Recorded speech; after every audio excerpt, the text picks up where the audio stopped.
ध्या केवलैरिन्द्रियैरपि योगिनः कर्म कुर्वन्ति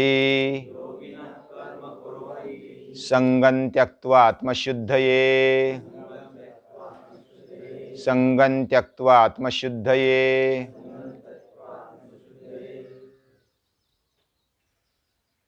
योगी किस प्रकार काम करते हैं, कार्य करते हैं, ये इधर बताया। श्रीमद् भगवद गीता में भगवान श्री कृष्ण स्वयं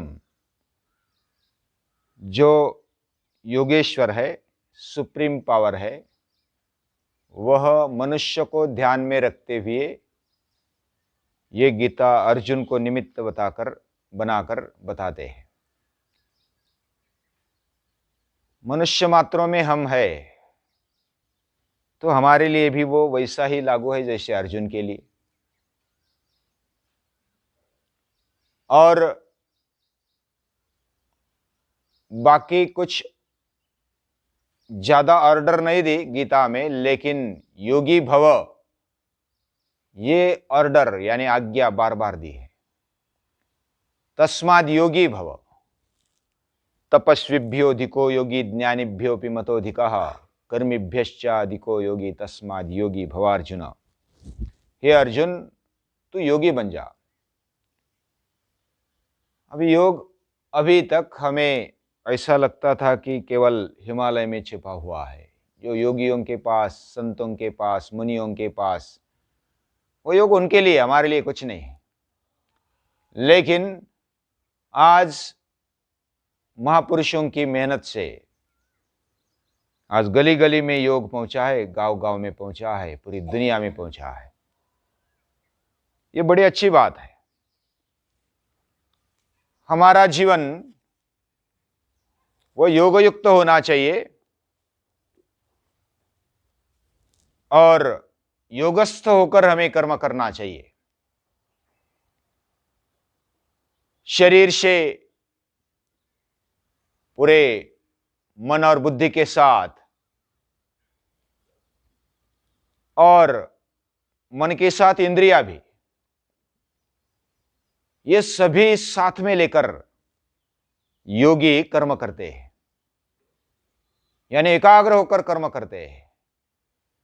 हमारा शरीर अलग काम कर रहा होता है, हमारा मन अलग काम कर रहा होता है, हमारी बुद्धि कुछ अलग ही सोचती है,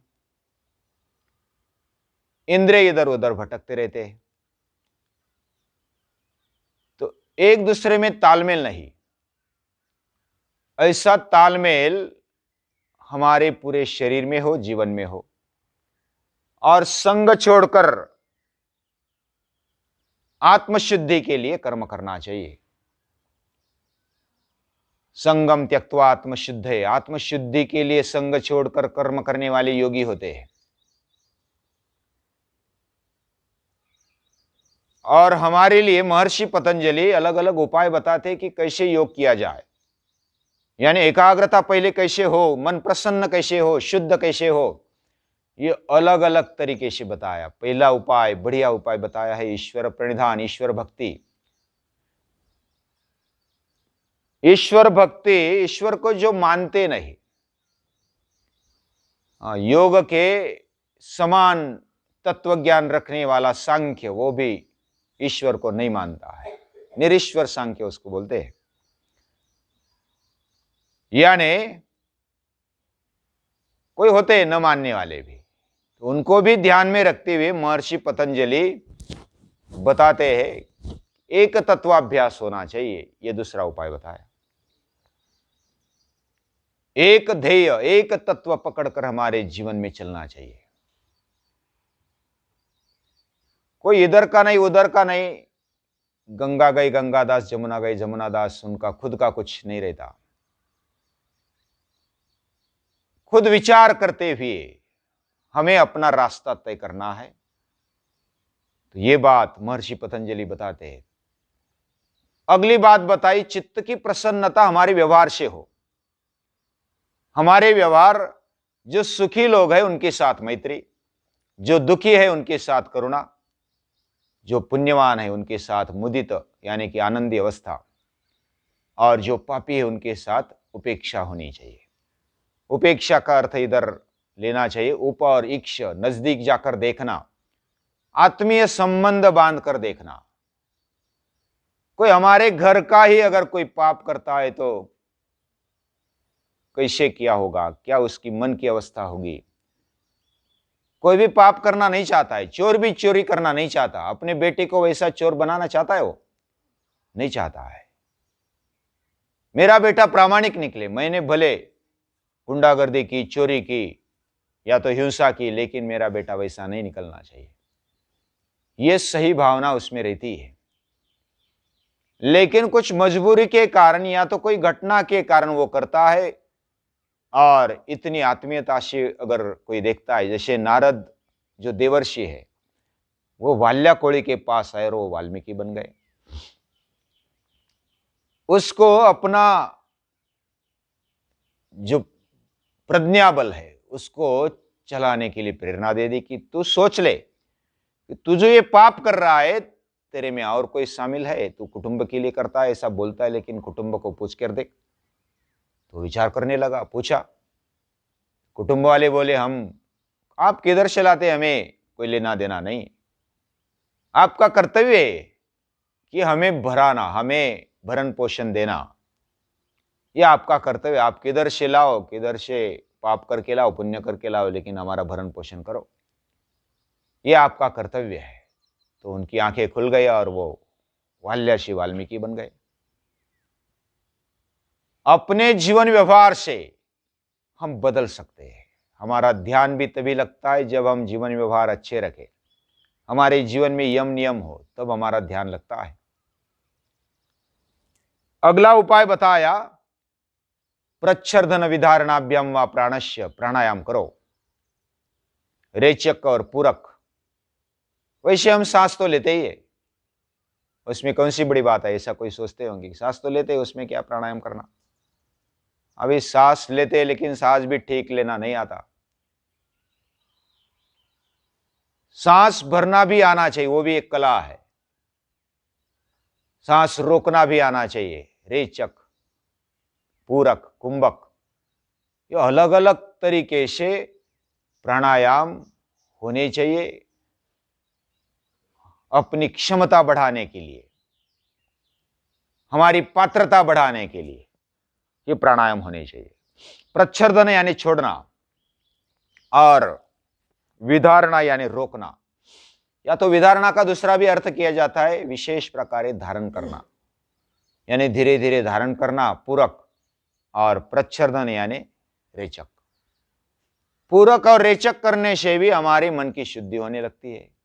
हमने प्रयोग करके देखा है, सोमनाथ दादा है या तो मैंने भी प्रयोग करके देखा है। कपालभाति कर लो, 5 मिनट, 10 मिनट, 15, 20, आधा घंटा। आप अभी अगर कपालभाति करने लगेंगे तो 10 मिनट में डकार आने लगेंगे, 5-10 मिनट में विजातीय वायु बाहर निकलने लगे। 15 मिनट के अंदर जो हमारे मन में अलग अलग विचार है, अस्वस्थता है, वो निकलने लगेगी और हमारा चित्त एक जगह पर आ जाएगा। 15-20 मिनट के बाद आप देखो, अगर मन में कोलाहल है, गड़बड़ है, तो कपालभाति कर लो, लगातार करो। पहले तो विजातीय वायु निकल जाते हैं, डकार आने लगती है, गैस निकल जाती है। फिर गैस निकल गई तो हमारा माथा ठिकाने पर आ जाता है, दुखता है।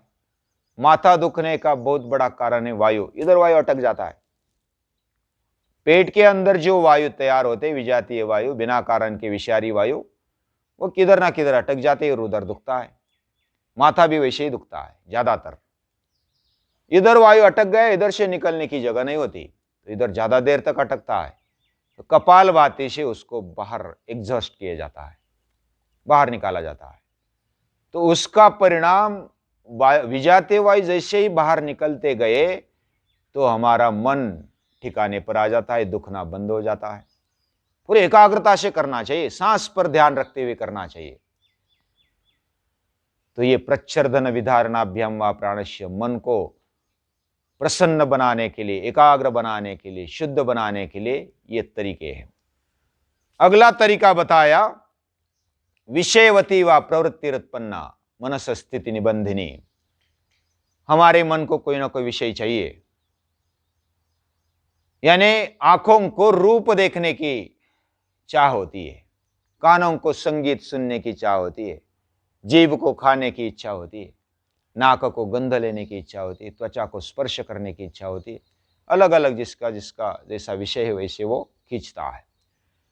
लेकिन उसको ऐसे विषय दे दो कि जो उन्नत जीवन देने वाले हो, यानी दिव्य विषय अगर देंगे तो हमारा मन उन विषयों को लेकर बहुत ही उन्नति के रास्ते पर चलेगा।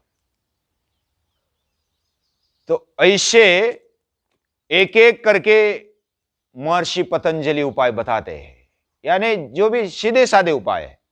मन को आदत ही है ना, कौन सा विषय लेना ही पड़ता है या तो लिया जाता है।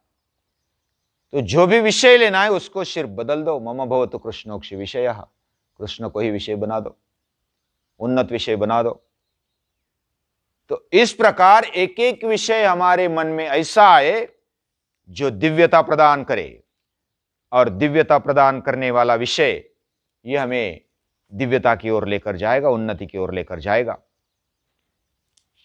इस तरह एक एक विषय जैसे हम लेते जाते हैं तो हमारा अंदर की आत्मशक्ति जग जाती है, क्योंकि हम उस पर एकाग्र होते हैं और उसमें दिव्यता देखते हैं, उसमें प्रकाश देखते हैं। और वो प्रकाश देखना, अंदर का प्रकाश देखना, ये ज्योतिष्मती अवस्था है। मेरे अंदर जो तेज है, चैतन्य है, उसको समझना, उसको अनुभव करना, ये अगर प्रैक्टिस करेंगे तो विषयों का अवस्था बन जाती है, शोक रहित अवस्था। अर्जुन शोक संविघ्न बन गया, शोक संविघ्न मानसः, वो मन में शोक से भर गया। और फिर उसके लिए तेरे अंदर मैं बैठा हूं, ममैवांशो जीवलोके,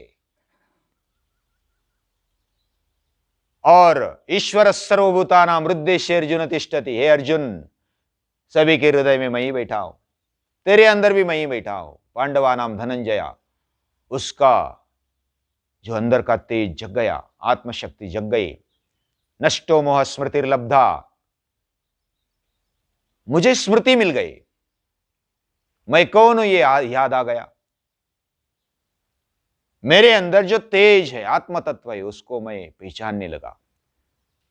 तो ये तेज के कारण हम ज्योतिष्मती हो जाते हैं, प्रकाशमान हमारा जीवन हो जाता है। तो विषयों का व ज्योतिष्मती एक उपाय है। अपने आप को ऊंचे स्तर पर रखो। बुरे विचार, गलत विचार आ गए तो उसको हटा दो। अच्छे विचारों को, ऊंचे विचारों को दिमाग में रखो, सतत उसका ही चिंतन करो। ये ज्योतिष्मती अवस्था है। ऐसा ही भी अगर नहीं होता है तो ऐसे व्यक्ति के पास चले जाओ जो वीतराग है, वीतराग विषयम वा चित्तम,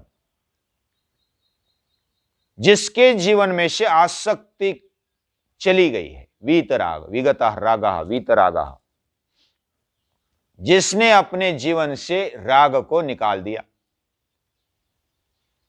ऐसे वीतराग लोग, उनके सानिध्य में रहो। सत्संगति इसको बोलते हैं। और सत्संगति के कारण हमारा मन भी वैसा ही बनते जाता है। अगर यह भी नहीं जमता है तो अपने खुद की निद्रा, उसका अभ्यास कर लो। गाढ़ी निद्रा कैसे होती है? गाढ़ी निद्रा में हम अपने आप को भूल जाते हैं, स्वरूप शून्य अवस्था हो जाती है, लेकिन उसमें अज्ञान है, जागृति नहीं है। फिर भी अगर अभ्यास करने पर वैसी स्थिति अगर जागृत अवस्था में हम लेकर आते हैं तो वही समाधि बन जाती है। यानी मैं कौन हूं इसका भान नहीं है, मेरी कितनी संपत्ति वो भी भान नहीं है, मेरे कौन कौन है इसका भी भान नहीं है। पूरे हम शून्य हो जाते हैं, स्वरूप शून्य। ऐसी अवस्था का अभ्यास करते करते स्वप्न निद्रा ज्ञानालंबनम वा, उसके ज्ञान का अवलंबन करना। और निद्रा जो ये स्थिति है ना, ये निद्रा स्थिति तेज भरी स्थिति है, गाढ़ निद्रा, क्योंकि हम डायरेक्ट कनेक्शन में आ जाते हैं भगवान के। जैसे हमने संजीवन साधना में देखा या तो देखते हैं कि अंदर जो ऊर्जा मिलती है वह गाढ़ी निद्रा से मिलती है। जब हम अपने आप को, मन को, सभी चीजों को भूल जाते हैं तो हमारा कनेक्शन किससे हो जाता है? भगवान से, उस तेज से। और जिस समय उस शक्ति के साथ कनेक्शन जुड़ गया तो चार्जिंग शुरू हो जाता है, रिपेयरिंग शुरू हो जाता है, हमारे अंदर जो भी आवश्यकता है वो भर जाता है और हम तरोताजा बन जाते हैं सुबह उठने के बाद। ये गाढ़ी निद्रा का परिणाम है। और इस प्रकार एक एक उपाय बताते बताते महर्षि पतंजलि बोलते हैं कि जो भी योग्य हो वह उपाय करो। छूट दे दी, हमें जो योग्य लगे ये सभी कर सकते हैं, या तो आपको जो योग्य लगे, लेकिन हमारा मन उससे उन्नत होना चाहिए, एकाग्र होना चाहिए, प्रसन्न होना चाहिए। ऐसी बात, अभी प्रसन्न होना और टेम्पररी खुश होना ये अलग बात है। हम पानी पूरी खाने पर भी प्रसन्न हो जाते हैं ऐसा समझते हैं, लेकिन ऐसा नहीं है। वो तो इंद्रिय प्रसन्न हो गए, इंद्रियों के कारण उसको खाने को मिल गया तो मन प्रसन्न हो गया ऐसा लगता है, लेकिन प्रसन्नता कभी मुरझाती नहीं, ये बात ध्यान रखना। वो शाश्वत अगर प्रसन्न हमारा मन रहता है तो ये प्रसन्नता सच्ची है, और वो निर्विचार अवस्था में वो प्रसन्नता मिलती है। प्रसन्नता किसको मिलती है? दूसरे अध्याय में बताया है, राग द्वेष वियुक्तस्तु विषयानिंद्रियश्चरन् आत्मवश्यैर्विधेय आत्मा प्रसादम अधिगच्छति। उसको प्रसाद मिल जाता है। जो राग द्वेष वियुक्त, राग द्वेष से उस पार चला जाता है, उसको आसक्ति नहीं। हम आसक्ति से जो प्रसन्नता पाना चाहते हैं वो प्रसन्नता नहीं, वो टेम्पररी सुख है,